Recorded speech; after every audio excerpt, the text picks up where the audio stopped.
নমস্কার। আগামী 1433 সাল অর্থাৎ ইংরাজির 26 সাল এবং 27 সালের এপ্রিল মাসের 15-16 তারিখ পর্যন্ত মিথুন রাশি কেমন কাটবে সেই ব্যাপারে আমি আপনাদেরকে বলছি। আর সারা বছর যে রেজাল্ট আপনাদের আসবে এই সময়টায় সেই ব্যাপারে আপনাদের আয়, ইনকাম, বাচ্চাদের মানে সন্তানদের যে বিদ্যা সেগুলো কেমন হবে, আপনাদের পারিবারিক কেমন ক্ষেত্র থাকবে, ব্যবসা বা কর্মক্ষেত্রে কেমন থাকবে, সব কিছুই আমি বলছি আপনাদের।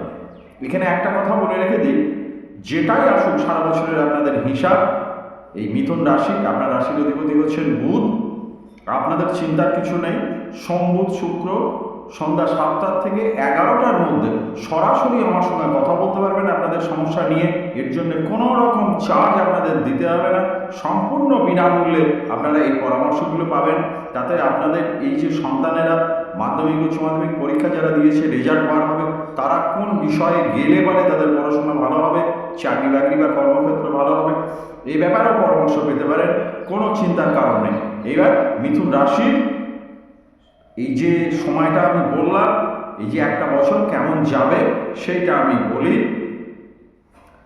আমি প্রথমেই বলেছি মিথুন রাশির অধিপতি হচ্ছে বুধ।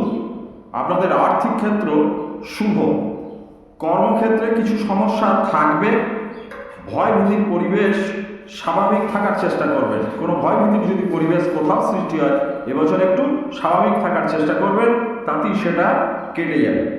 ব্যবসায় কিছু বাধা আসতে পারে, সন্তানদের বিদ্যাস্থান কিন্তু আপনাকে সুখ দেবে, একটু সজাগ থাকতে হবে, ভালো বিদ্যা হবে।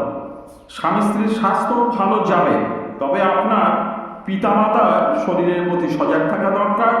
বড় ধরনের শারীরিক অসুস্থতা না থাকলেও মাঝে মধ্যে আপনার এই যে বাতজ বেদনা বা অন্যান্য মাথা, কোমর, এই সমস্তগুলো একটু ভোগাবে। এখানে চিন্তার কিছু নেই। দেখতে দেখতে আপনাদের এই যে 1433 সালটা আপনাদের ভালোভাবেই কেটে যাবে। মায়ের আশীর্বাদে আপনারা সকলে ভালো থাকুন। আর কোনো পরামর্শের জন্য আমার স্ক্রিনে নাম্বার দেওয়া থাকবে, সরাসরি ফোন করবেন, কোনো চার্জ লাগবে না। নমস্কার।